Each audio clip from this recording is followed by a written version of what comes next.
Mm. We're live on Tuesday, November 9th at noon with news that you can use from YAA. And yes, if it looks like I'm here with Zach, I'm here with Zach, and I don't know what the hell's going on behind me. So we're probably going to take the green screen down, but before we do, I'll queue up what we're going to be talking about today, Pops. Should you buy or should you lease? That's going to be one of the questions we answer. We're also going to touch on new or used, what makes more sense in today's market. And for really, you've got to be kidding me, we had a pretty interesting segment that we're going to touch on there. And I also thought maybe we could toss it out there. Rivian, their IPO is set up to come soon. I know I didn't preempt you with that, but we can talk about that a little bit as well. What else is new? Chop Spark is here from Twitch. Wow, good. All right, who wants to see what's behind us? Because this thing's like vibrating on our screen, so I'm gonna get rid of it. Well, it doesn't it show the Philly background to the folks that are... I don't think it does. It shows that green background. Oh, well, that was a mistake. All right. I'm not wearing pants. I mean, I'm wearing shorts. He's wearing pants. It's just they're short pants. It's, oh my God. Oh my God. You know what's behind us? Yeah, Buddy. Yeah, Buddy is behind us. We're at the Bethesda offices of YAA. Okay, Pops, let's kick things off today.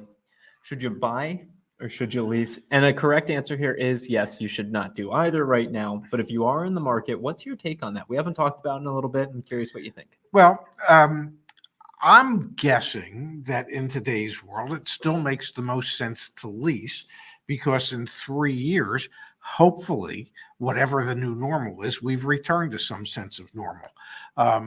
So that, and with the fact that cars are actually appreciating and not depreciating, residual values should probably be a little higher today than they've been in the past.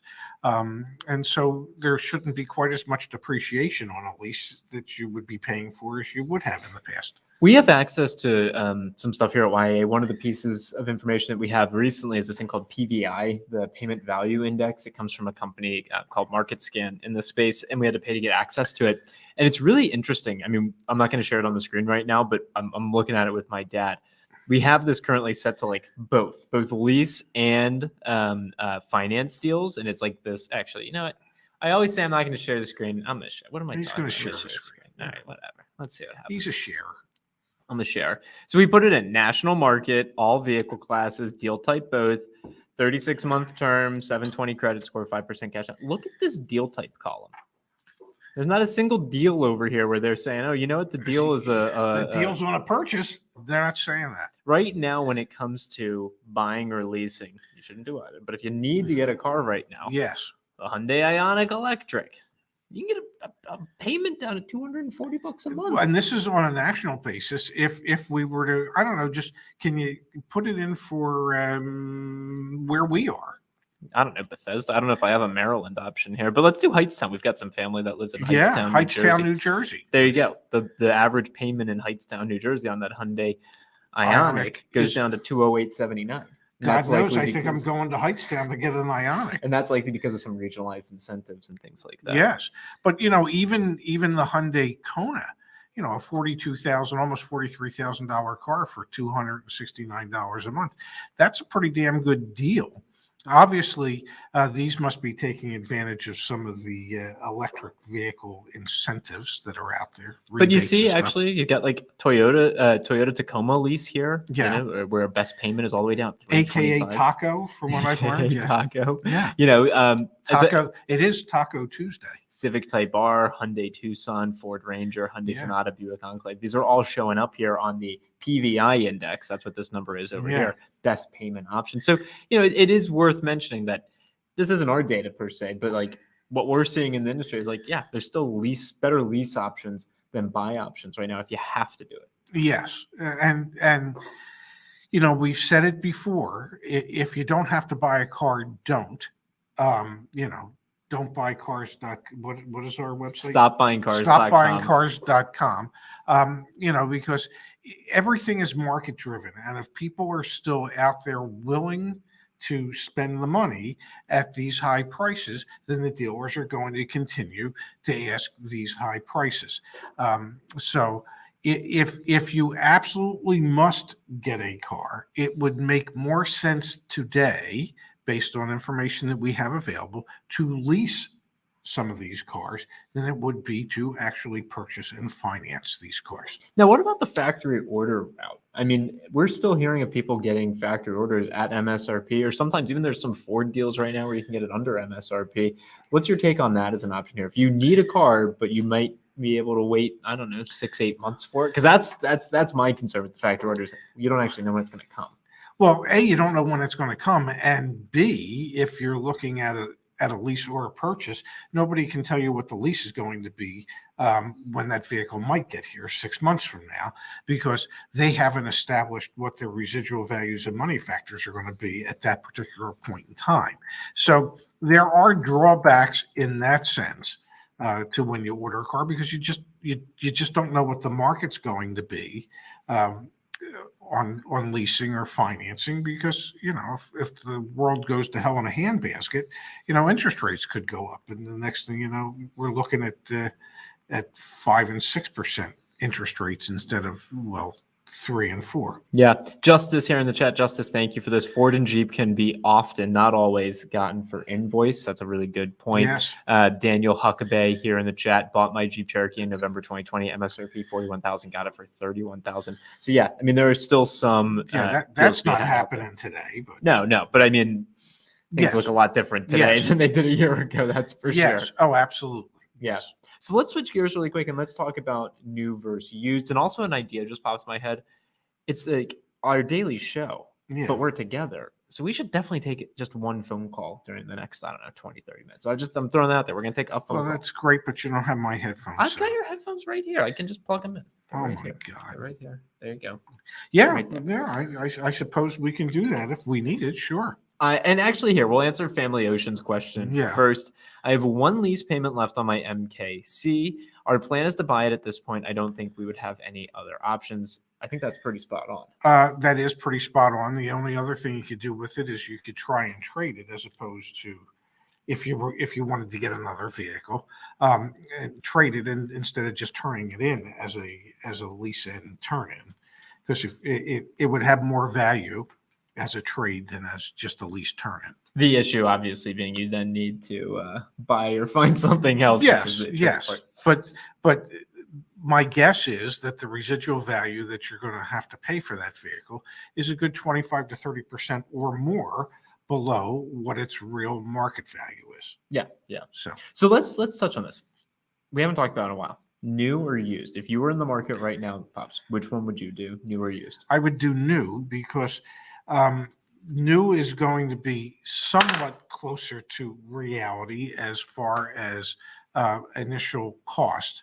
When 2 to 3 year old vehicles are selling at auction for greater than what their original MSRP was, which has been happening, and we've heard that from any number of on our sources. Stream Saturday night. Nima was Nima from the West Coast. And so when that's the case, the used car price is going to be so outrageously high compared to what its real value should be, that you're going to get hammered when things return to some degree of normalcy, whenever that may be, whether that be a year from now, 2 years from now, 3 years from now.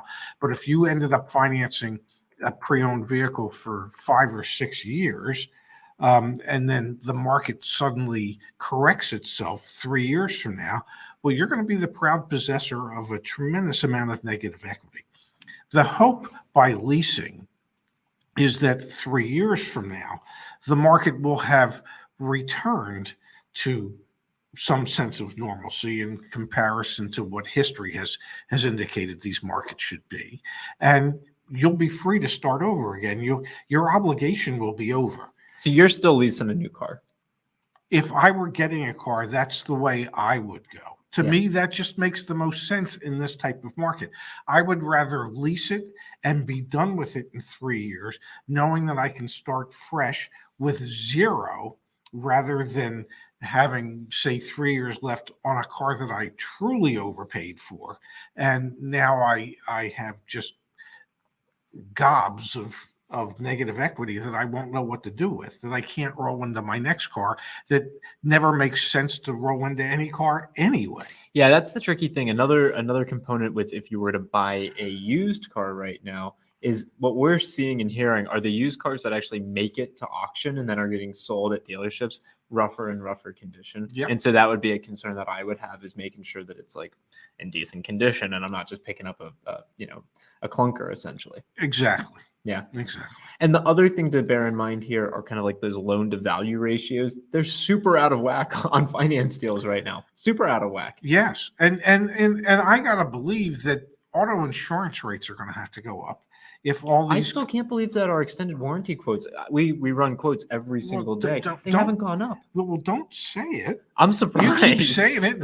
AUL is going to hear you, and they're going to go, "Well, Zach wants those quotes." I think they should be more expensive. Like everything's going to be more expensive. Like even if it's just an inflation adjustment, our prices should be higher, but they haven't up yet. And by the way, when you see your sister, reminder that it's time for her to check out auto insurance for her car, for her and her husband. Yeah. As opposed to being on dad's policy. So we got a couple questions here in the chat, Pops. We've got one here, whoopsies, from Irina Beth over on Twitch. Okay, if you're on Twitch, then you get our itch. Yeah, we'll yeah. If you're on Twitch, we'll scratch your itch. Yeah, everybody knows that. That's not bad. Yeah. It wasn't good.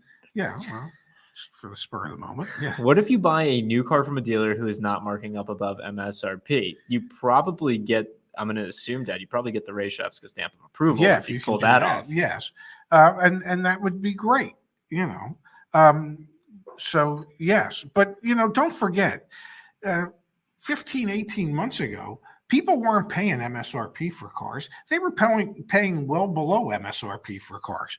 So, yes, today buying a car at MSRP is a win, but it's still a loss in comparison to what history suggests these prices should be. We've got Phil Fox here in the chat saying Boardwalk Honda said there's a $3,000 surcharge on MSRP at this time. Would that be Boardwalk Honda in the Northfield, New Jersey area? You know him well. We had Dave B sells Chevy on the channel recently. His dealership was adding $1,000 to $3,000 surcharge on MSRP. Like, that is the new normal. But the thing is, it's juxtaposed by increasing base MSRPs. Again, we talked about it yesterday. Yes. Daniel Huckabee here says in the chat, not a fan of Toyota. Well, the pricing on new Toyota Tundras went up 20%, 15% on the base models, 20% on other trims year over year. Yes. We saw Tesla, they announced another price increase. They're up. The Model 3 is now $8,500 more expensive than it was at the end of last year.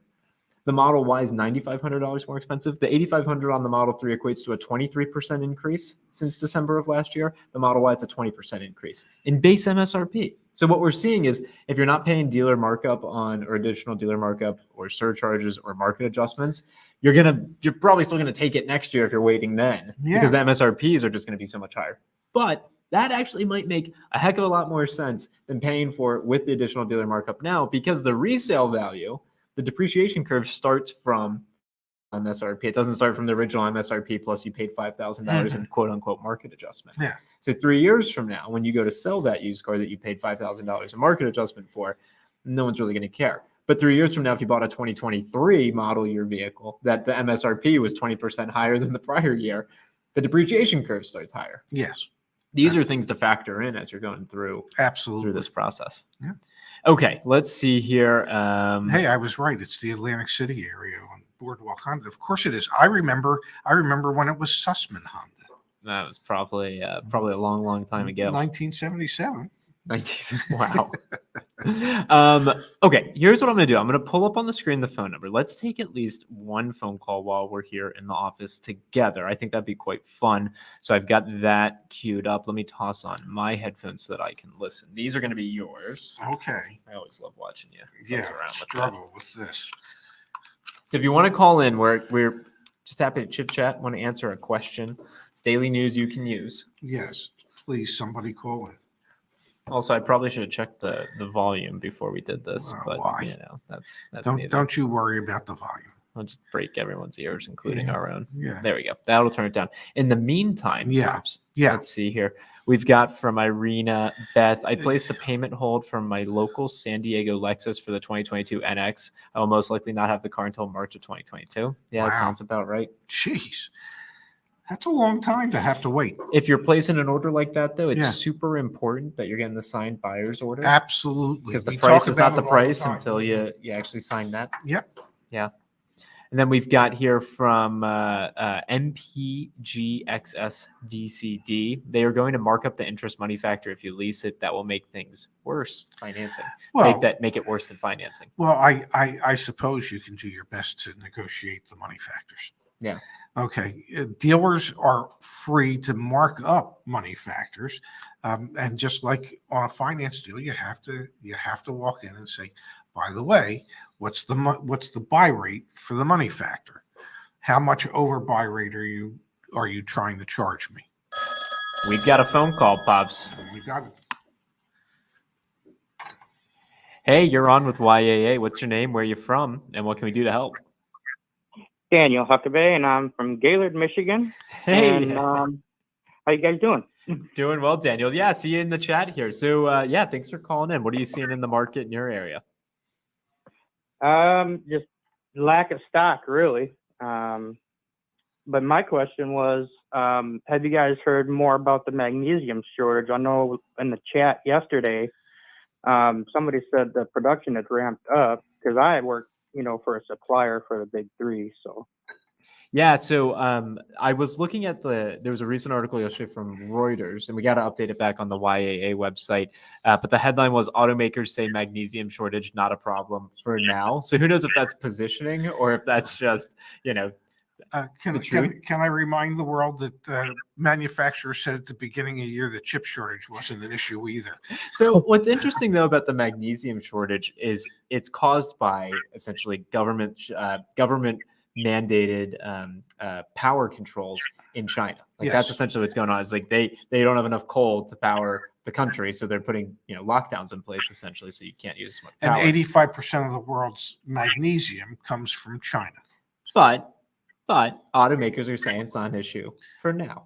Yeah. What does that mean? For today until 2:00, or does that mean for now through the end of this year, but not next year? The issue with the magnesium shortage, if it does manifest itself into something that's pretty ugly, is that magnesium is then input for a lot of aluminum products, and magnesium products are used just on their own right within cars and within vehicles. So it will be pretty interesting to see what happens. Yeah, my suspicion, Daniel, is that even though everything might be okay for now, for the future it won't be. It'll just be another supply chain issue that we have that we have grown accustomed to. Right. All right. Well, thank you, guys. No, thank you, Daniel. Thank you so much for being a part of this. Not a problem. Have a good day, guys. Yeah. Daniel. Bye-bye. See, I like that, then. I like that. It's a Tuesday afternoon. Yeah. And we're taking phone calls. That's like a reminder that. What are you telling me? I got to move? Kind of Good. David Andrews says, I'm going to stop taking my magnesium vitamins. I think that's a good idea. And Space mentioned, I would take all those magnesium vitamins and take them to your local aluminum recycling plant. It could be lucrative. Yeah. Could be highly lucrative. Yeah. Space is saying that market values for magnesium have decreased 50% in the last 3 weeks. China ramped up production. So we might not have the magnesium shortage, at least in as big of an effect as the chip shortage has. We shall see. And also on the chip shortage front, we talked about yesterday. Yeah. Seems like a bit of a potentially. It seems to be mitigating slightly. Yeah, which is a great thing. Yes, absolutely. All right, we had a couple other questions in the chat, Pop, so let's answer them, and that'll just be helpful here. Okay. And then we'll wrap up with really, you got to be kidding me. This is from George Mayer Browns in Sterling, Virginia. Tried to mark up a Cherokee on my sister by $6,000. She learned to read a dealer invoice and ask for it. Also advised she would sue for false advertising since listed at MSRP.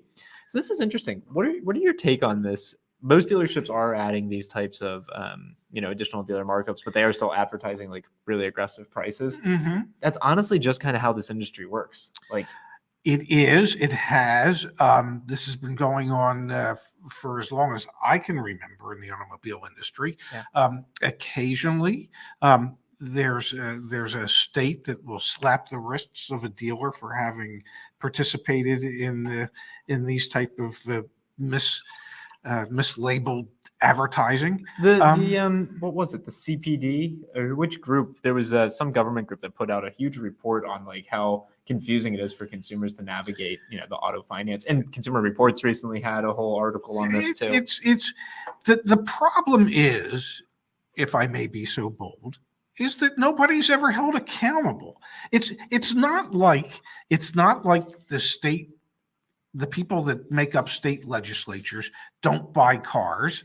Okay, Yeah. They do. They know what goes on. It's not like our federal legislators don't know what goes on because they buy cars.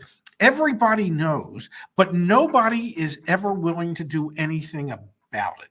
And that is like so much of what goes on in this country, that we know there's things that should be addressed, but they never get addressed because nobody's ever willing to like stand up and say, it's really time to address this. It is bait and switch. It is wrong. It is fraudulent advertising.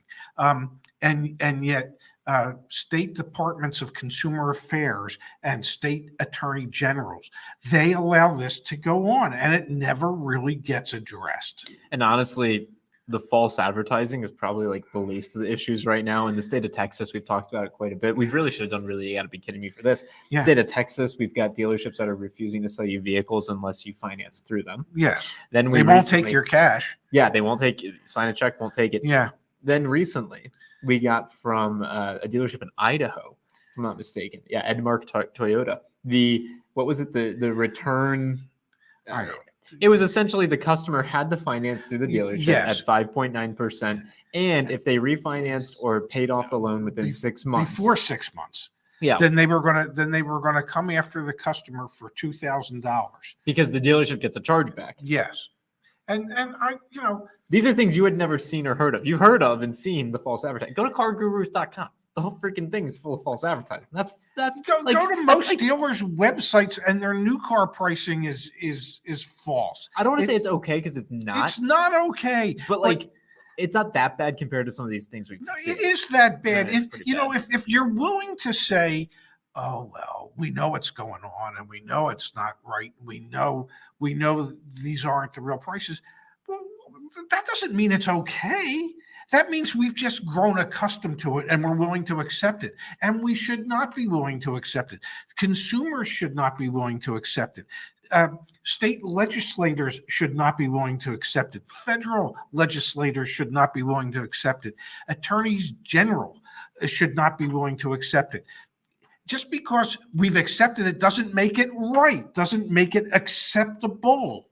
And we're in a shared co-working space. I'm sorry. And well, it's one of those things that frosts my cookies because everybody knows it's going on and nobody is willing to do a damn thing about it. Justice in the chat saying many dealers are saying no deal without a trade now too. Yeah. Honestly, I'm not surprised either because there's such a shortage of used cars. But again, you should be able to just buy a car. You would think. Hard stop. Yes. All right, we got a couple questions in the chat here, Pops. Let's answer a few of these. We've got from Goldie Automation. Found a 4Runner TRD Pro at a dealer a few months ago with a $15,000 markup. It's still sitting there. Would it be worth trying to talk them down to MSRP? They advertise it for MSRP until you reach out. Of course, it would be worth trying to talk to them about taking MSRP. My suspicion is they won't. That they'll just wait till it's the last damn one out there and somebody's going to pay the price. I worked for an owner. I used to work for an owner who was convinced, especially on his pre-owned cars, he was never lowering the prices and that eventually he'd have the only one in America. And if somebody wanted it, they were going to have to pay him for it. And, that's not necessarily the way I would want to do business. But when it was his bat and his ball, well, that was the way I had to play the game. That's a good line. Well, it is his bat and his ball. Well, it's not anymore. He sold all his dealers. But the point is that you can anytime there's an addendum, it's negotiable. Doesn't mean they will negotiate it. Yeah. But it is negotiable because all they're doing is asking. We're asking for $15,000 more. Doesn't mean you have to give it to them. Yeah. Conscious Awakening here in the chat. Will I get more trade-in value trading in my 2002 Lexus ES300 at a Lexus or maybe even a Toyota dealer over a non-Lexus dealer? This is a really interesting Yeah, question. it depends on the condition of the car. But in general, I guess the question, Dad, is does taking a brand vehicle back to that brand's dealership give you a better chance at getting a higher trade-in value? It should, because their salespeople should have customers lined up for those type of vehicles where somebody says, geez, if you come across an older one that's really in good condition, please call me. I would be interested in that. So you would think, yes, it should, if you take it back to the brand that it is. Which in most regions, you should have a few of those so you can shop it against those. Also, as always, Carvana quotes, Black Book quotes, like go through the whole, we talk about all the time. Google search trade-in tactics for success, YAA, our article should pop right up. Michael Smith with an interesting question here, Pops. When does it make financial sense to trade or sell a 2016 for my original purchase price? Let that sink in for a moment. Yeah. And buy new at today's higher prices. It would make sense now, because the fact that you're getting so much more for your vehicle today mitigates the fact that you have to pay so much more for the new vehicle that they're asking today. So one counteracts the other. I actually really see an opportunity to sell at the 2016 selling price today, now that it's used, obviously. Yeah. And buy the next model year.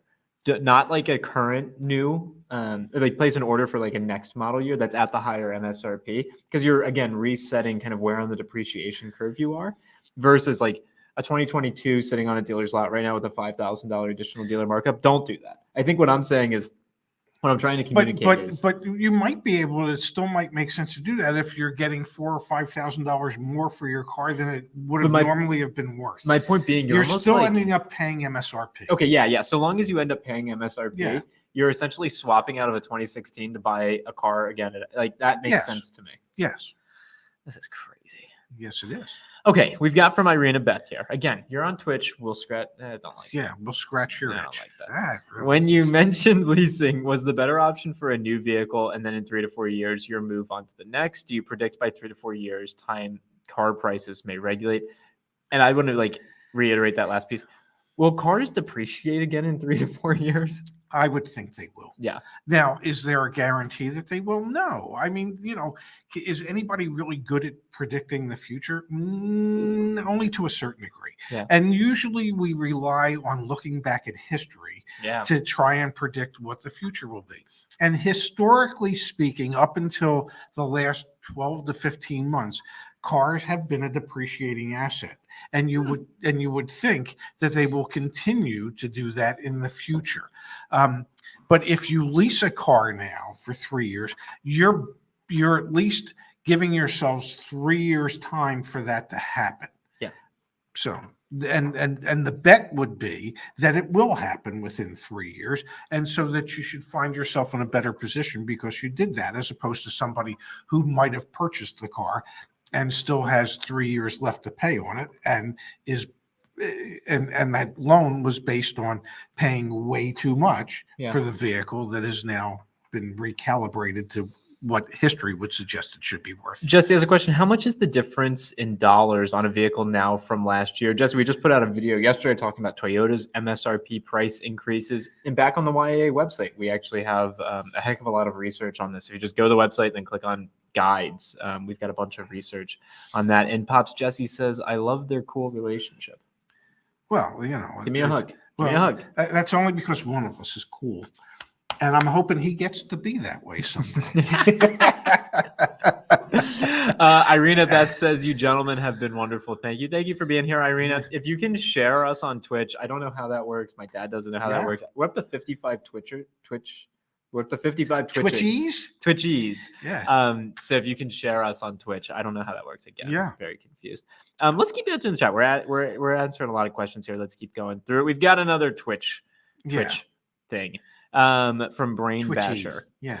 If the EV incentive plan goes through completely at the federal level, then in 2023, the incentive will be knocked off of the price at the dealer. Do you think dealers will then raise their prices? Well, right now they're thinking of making it a taxable refund, not a tax credit. So if it's a refund, then I don't know that it comes off the selling price. It comes off of your taxes that would be due. when you file. So that's different than taking it off the selling price. Can So you- it's going to depend on the legislation. Can you vamp for a second? What? Just you're doing a good job. Just keep Yeah. going. Okay. Well, I need something to talk about. Give me something to talk about. What are you looking up? Are we on? We're not on like Reddit or anything. No. Thank God for that. There was a really good article. Let me see if I can find it. You're doing good, Dad. Keep going. No, I'm doing really You're good. doing great. Yeah. What are you gonna have for lunch? I already ate my lunch. I had half a bagel, ladies and gentlemen. Compliments of the Hyatt here in Bethesda, Maryland. Okay, here we go. I found it. Yeah. So I wanted to pull this up because as you were mentioning, essentially what you were just saying here is that we've got the EV tax credits coming, and because of the EV tax credits, Yeah. we're going to see potentially more people in the market. Yes. buy vehicles. Yes. Bridgewater, which is Ray Dalio's firm, if Yeah. I'm not mistaken, they put out this piece just the other day, and it kind of hits on something that we were talking about with Nima on Saturday night. Yeah. It's from Bridgewater. Yeah. It's mostly a demand shock, not a supply shock, and it's everywhere. We haven't been talking about this at all here on the channel. We've been talking about the supply chain and how it's broken.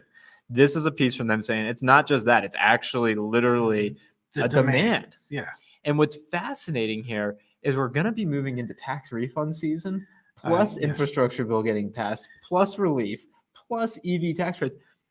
The demand shock is going to continue next year. I would think. There's no expect. Oh man, yeah. Oh, we've got Pops USATF jumper, who I Yeah. saw. Sorry, we didn't pull it up on your YouTube comment. Went over on Twitch. Yeah. What do we do if someone's on Twitch? What do we do? We scratch their itch. I have a negative equity of 1,700. Yeah. I need a bigger car due to family growing. Yeah.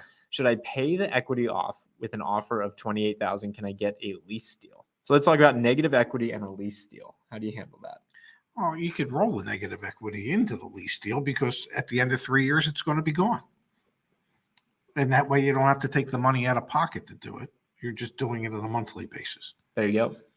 We've got from Maryland Winter. Can we modify a leased vehicle? Well, you can modify it if it enhances the value of the vehicle, not if it detracts from the value of the vehicle. And whose judgment call is that? The lease companies. So, well, I mean, you could like window tint. If you wanted to add window tint, you can, because they don't think that necessarily detracts from a lease vehicle. If you wanted to add a cold air intake or drop it 3 inches, they might not care for that so much. exactly. Yes. Exactly. All right.